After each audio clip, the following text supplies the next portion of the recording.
say good morning, mother. Tahimik ng mga kasama ko. So, naka-on. Oh, hello vlog. Naka-online class si madam.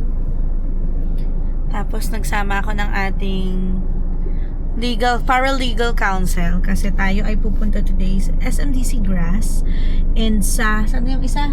Vinia Residences. Kasi tayo ay mag-check kung anong mas maganda between the two. So, pareho sila na located sa Quezon City. Yung isa, katapat ng Trinoma. Yung isa naman, may bridgeway papuntang SM.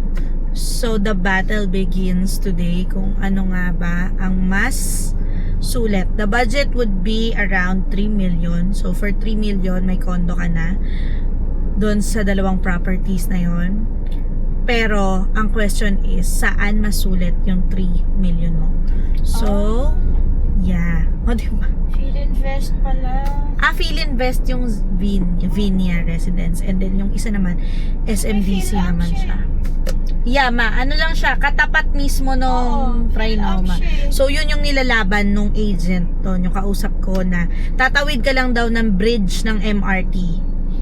And then, andun ka na sa Trinoma. So, we will know kung ganun nga ba ka-accessible ang Philinvest ang ano niya. Yeah, kasi mas maganda yung lobby niya, mas maganda daw yung cut. Marami akong nababasa na mas maganda daw yung Vinia. Pero syempre, iba pa rin pag kayo yung nakakita. So, samahan nyo kami kung interesado kayo sa pinagkaiba ng Vinia at SMDC Grass. So, that's it. Let's go.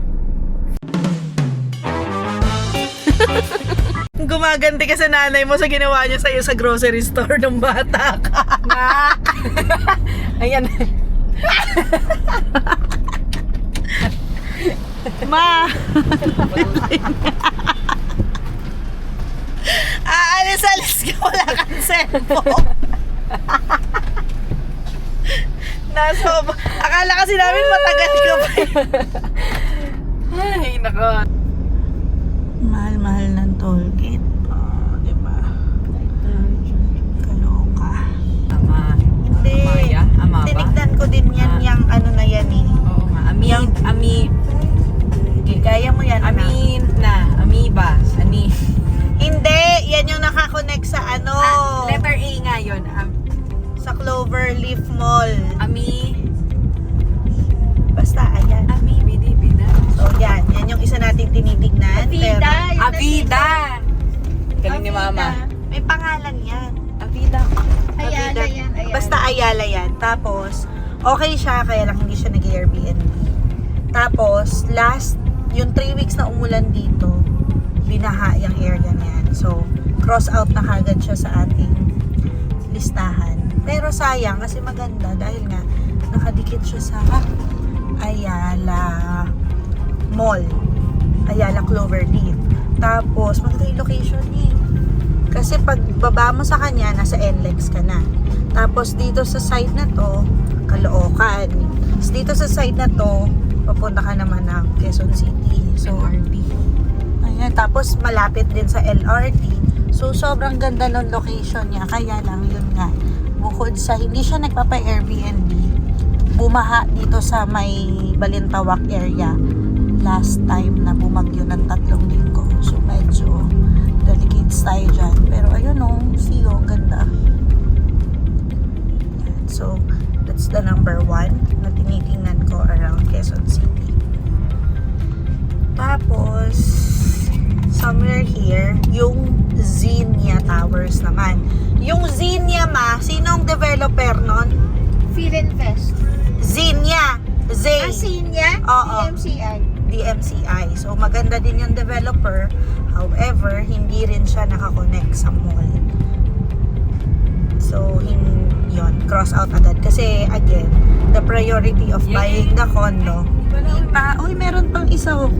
Yan nga yung Diyan ka siguro dadaan. Maganda yung Avida. Hindi ko rin alam. Hindi ko pa na-check yun. Iba pa yun, hindi ba yan?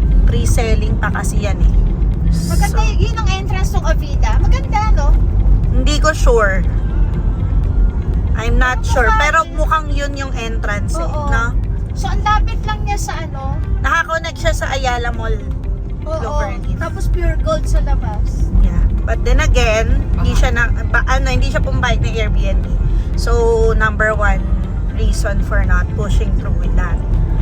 Second is, yun na nga, going back, ito na yung Xenia Towers. Saan na ba? Ayan siya eh. Yan yung Xenia Towers. Nakapag-check-in na tayo dito. Maganda yung facilities niya. Maganda siya. Generally, maganda talaga siya. Kasi ang TMCI parang more on resort-like. Oo, maganda siya. Yeah, this one. Yun ang kanilang they're known Yan, for that. This one, yan.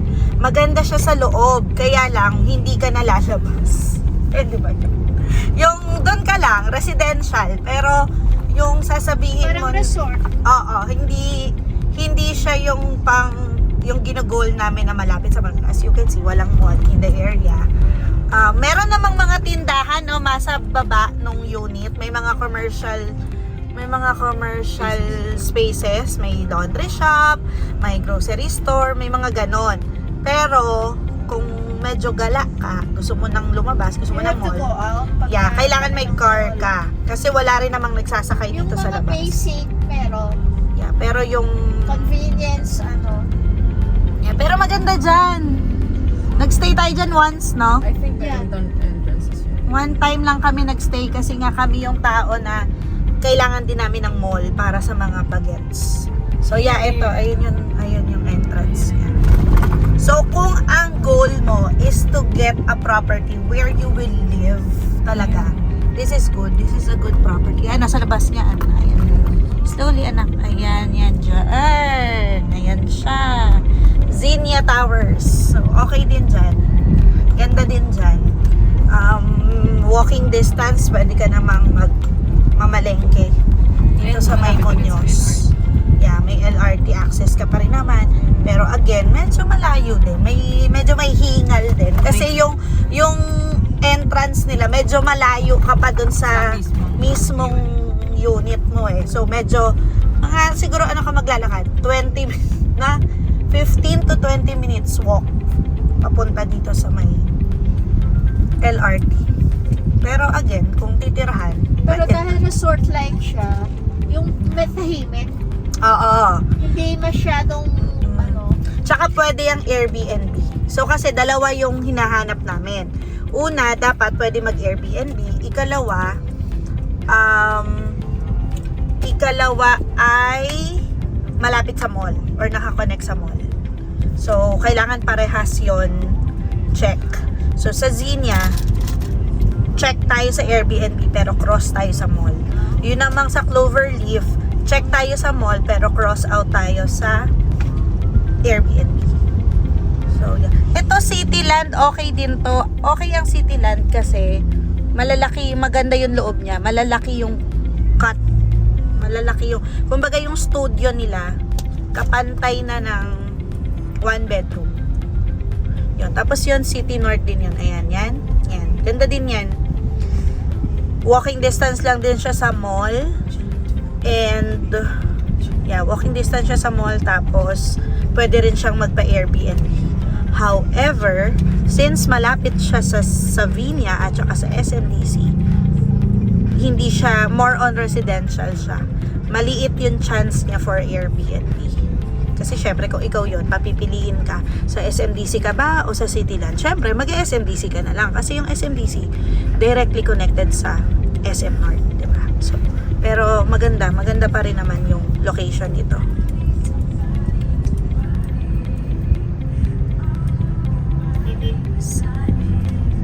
Ganda na ng tulay, no? Yeah. Very nice na yung... So, ito ang Trinoma. Ito ang MRT. Ito yung Bridgeway.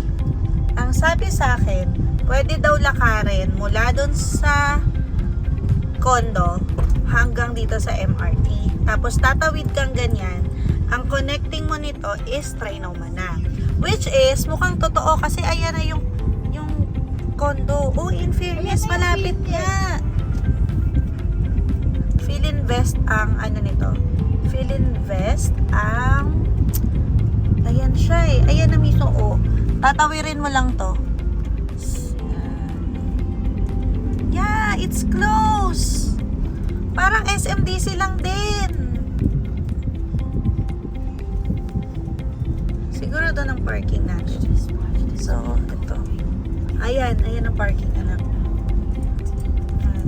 So, ayan ay GMA na. EDSA na to. So, parking tayo, yes. We have parking naman. Yan o. Okay. Parking muna tayo. Baka mawalan ako ng signal. In fairness po sa elevator. Hi guys. Ganda ng elevator niya na ha. Knowing na ano, at saka mabango.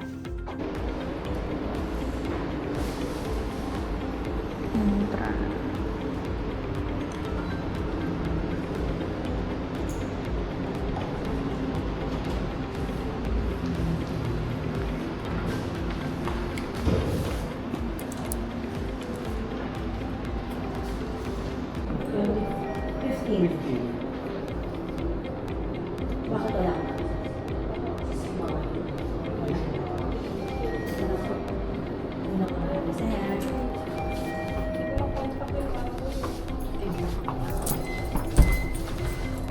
Mag-aantay talaga kasi sila mama. So, this is, they call this one mama as boutique condo. Okay. Kasi may soho siya in the first 8 floors, something ganun. Tapos the rest residential siya.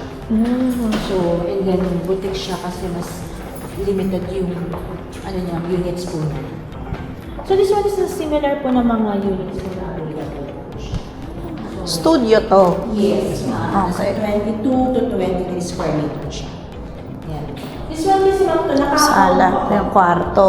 Yes. Meron yung picture ma'am. Kasi di ba parang nabanggit niyo parang boutique staycation? Oo eh. Ang nakakapag-Airbnb. Yes. Daily. Yes. Okay. Actually, ang naging client nito ma'am, more on mga business travelers, more mga professional, and yung mga business na 1 to 2 to 3 days. Yun, mas matagal sila magstay.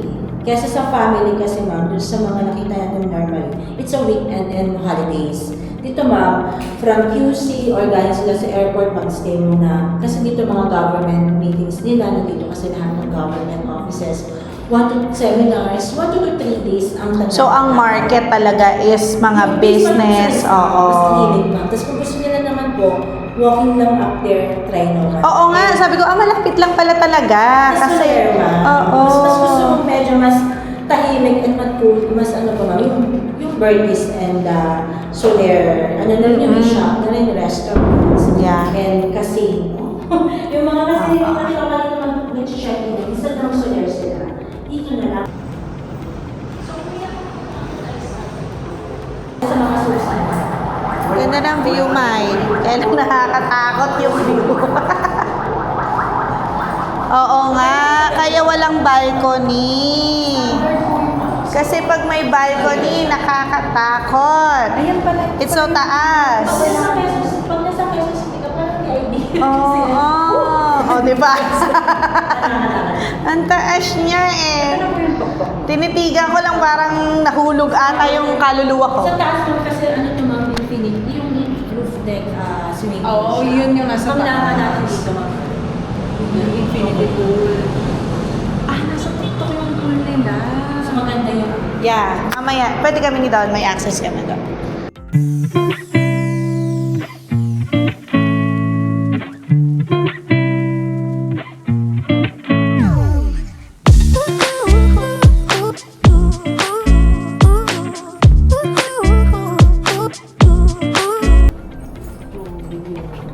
hihingi ako sa sabay. Ito ma'am, sa going to ano. Ay, dito muna tayo ang gusto mo. Sige, swimming pool lang to. Gusto mo chill sa gabi. Ito yung Sky Ranch nila. Sky Ranch ang tawag. Okay.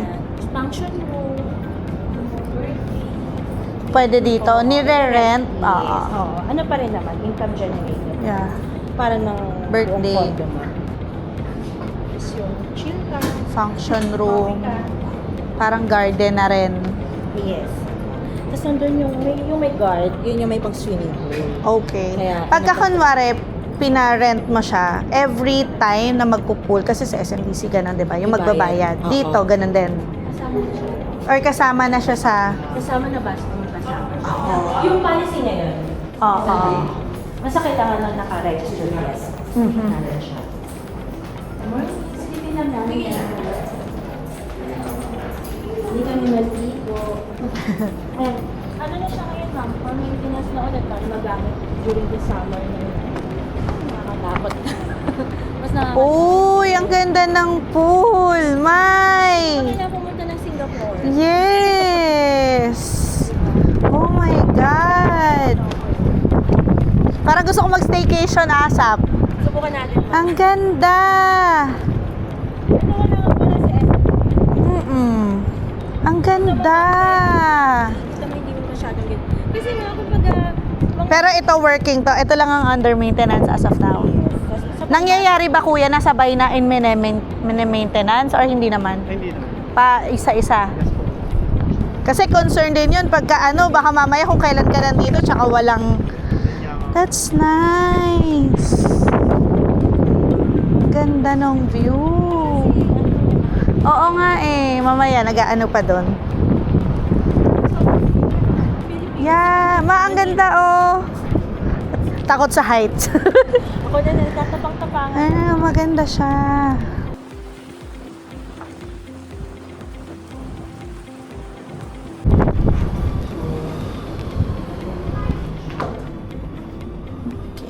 That's why siya, ma'am. Kasi hindi siya ganun kadami talaga yung event. More on talaga, residential din yung... Pero yung business type, mas gusto yun yung kahit. Yoga.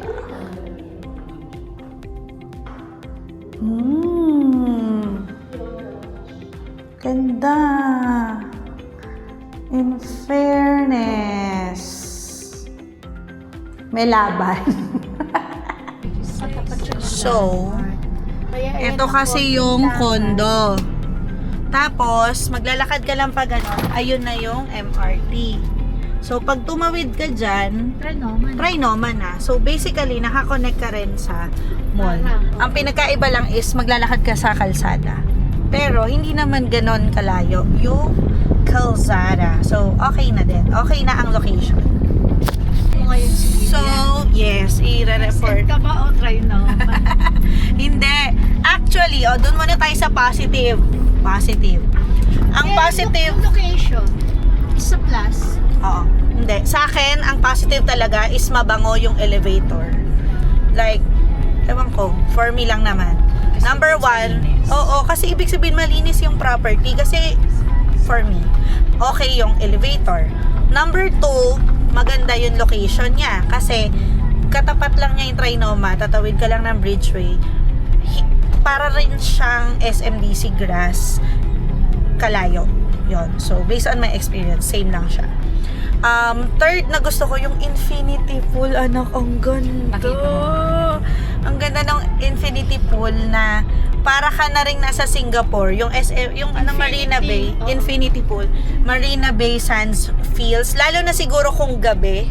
Kita mo lahat ng ilaw ng buong Quezon City. Ang ganda-ganda nung infinity pool nila. So, sa akin lang naman. Again, sa akin lang naman. For me, maganda yung swimming pool. Hindi ko alam sa kanilang dalawa. Pero for me, maganda yung infinity pool. Ika-apat na maganda sa kanya, walang bayad yung swimming pool. Kapag ka nagpa-Airbnb kayo, hindi nyo na kailangang singilin yung inyong guest to purchase tickets for the pool. Kasama na yon. Pag nag-check-in sila, maglilista lang sila ng guest name nila and yun na yun. Yun. So, yun yung mga nakita ko na maganda sa Vinya. Tapos yun, maganda yung unit. For me, kung residential, yun doon ka titira, it's a go. For Airbnb, I'm not so sure. Yun, I'm not so sure. Sinabi naman kanina ni Miss Jinky na ang market daw nila is mga businessman, yun yung mga more on leasing, yung pinaka renting and leasing yung market. Sa negative naman, for me, ang negative ay yung balcony. So, sinabi naman na sa akin ng in-law ko na gusto nila may balcony. And ako, personally, gusto ko din na may balcony kasi doon ka magpapatuyo ng damit, doon ka... basta yun. Importante for us yung balcony. Though, meron naman silang explanation kasi nga daw, along EDSA siya. So, for security purposes, walang balcony itong Vinya Towers. Kasi nga, nakakatakot siya, no? Natakot ako doon, parang pagsilip kong ganon, EDSA na kaagad yung babagsakan mo. So, yon, balcony, that's number 1 on the negative sa akin. Number 2, yung sinasabi ni mother na negative na maliit yung pool area, maliit yung gym, kasi nga, it's a boutique hotel. Kumbaga, it's not marketed for big families. So, maliliit lang talaga yung room niya. Sakto lang din for 1-2 persons. Ganun lang yung gym, yung yoga, ganyan. Pero, it's still a good pa rin naman kasi may amenities sila na ganun. Mababait din yung mga staff, hindi naman sila suplado, and wala namang mga attitude. So, pero yun, that's the number 2 con na nakikita ko. What else? Third sa con is, of course, yun nga, kailangan mo pa rin lumabas ng kalsada para makapunta ng mall.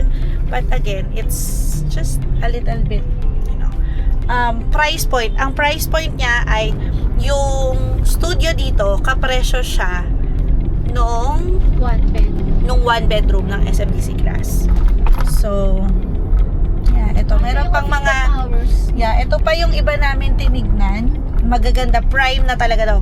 Kung premium na to, Avida Tower Sola, Avida Towers na. Kaya lang nga, hindi nga sila nagpapa-Airbnb. Kaya nga, X na nga. Tinanggal na namin sila sa listahan. Pero kung residential, okay din tong, okay na okay. Hindi lang okay din. Okay na okay ang Avida. What else? Meron pa ba ako nakalimutan na negative, anak? May isa ako naisip na pro. Ano yung pro? Kasi nga, di ba, wala siyang balcony. So, kanina nung nasa loob tayo, malamig siya kahit na walang aircon at walang electric fan. Malakas yung hangin sa tuktok nung 15th floor pa lang. Hindi kaya dahil may bagyo, anak? Hindi eh. Wala namang ulan eh. Clear yung sky eh. So, gets mo. Mataas yung hangin doon. Ewan ko lang. For me lang naman. Ay, meron pa pala isang pro. May function room.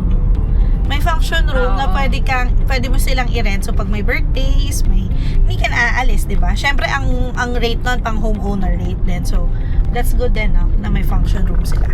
So, yun, may garden din. Ikaw, positive, negative. Positive, mabango yung elevator. Mabait yung staff. Kaya lang nga, I fight. Kasi syempre, kaya ko sinabing maliit yung pool, maliit yung...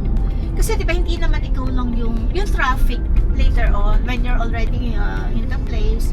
Syempre may iba pa din gagamit. So pagka nagkasabay-sabay, parang hindi mo rin ma-enjoy yung place. Pero kung halimbawa nga ikaw lang, perfect talaga kasi infinity, mag-swimming doon sa gabi, o kaya just watching the sunset.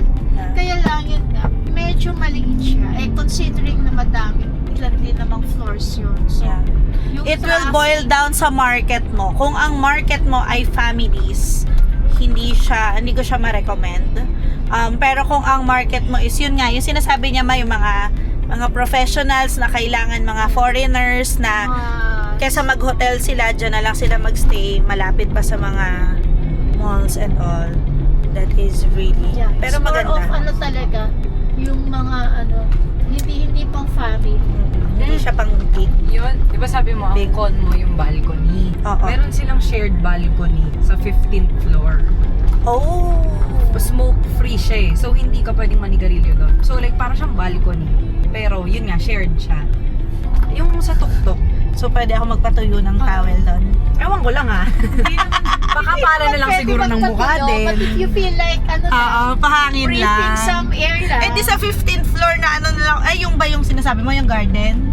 Oo, yun. Oo, yung maliit lang. Oo, Pinicturean ko yun eh. Yeah. Hindi. Sa akin nga lang kasi as a mother, kailangan ng Baka para na patuyuan lang ng siguro ng mukha. Diba talagang condo tapos patuyuan ng towel. Hindi makabili ng dryer. Nakabili ng condo, hindi nakabili ng dryer. Hindi, sa akin lang naman. So, very important for me yung balcony. Hindi, pero for safety Ilocos. purposes, medyo Oo, yun nga. Mataas kasi May talaga. point sobrang naman taas sila. niya. May point naman sila. At saka yun nga eh. Hinahangin ako nung nasa taas. Kung gusto mong magpa-tegi bumbong, ay doon ka. Tegi ka talaga kaagad. Kasi EDSA agad yung babagsakan mo. Nakakaloka. Pero yun nga, maganda yung view. Pros and cons. Pero yun nga, it's for you to decide. For ano yun, yung mga couples, mga Yeah, retiring, it's for you to mga- decide. Sa amin lang naman, yun Mga yung... single, Hmm. mga yappies na Yeah, peace. Yeah, peace. So, ngayon, kami naman ay nandito sa SM Annex. Pinapili ko sila. Sabi ko, saan ba tayo magpa-park? Kasi pwede naman kami mag-park doon sa Tower 5 na. Or dito na kami sa SM magpa-park. Para mag-gauge namin gaano ba kalayo yung lalakarin mo from SM to for the Tower 5. So, we decided to park here para lang... Kasi Yeah. ito yung point of Yan. Kasi ito nga yung selling point, di ba? Kaya mo nga bibilin yung SMDC kasi malapit lang siya. So, we'll see kung gaano kalapit ang malapit. So, yun. Let's go!